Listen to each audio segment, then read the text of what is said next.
people cap themselves.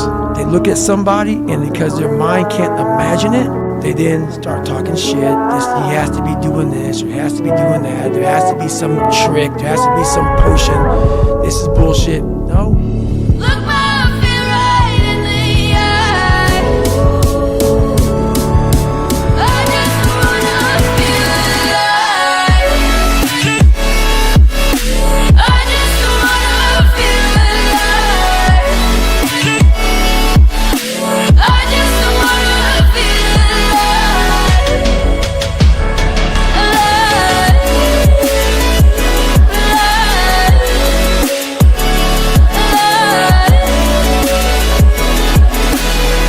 I find it at times, but what happens is I then figure out how to get around it, through it, above it, climb over it. So those limits, I'm always, that's what I said, I taught myself how to fail.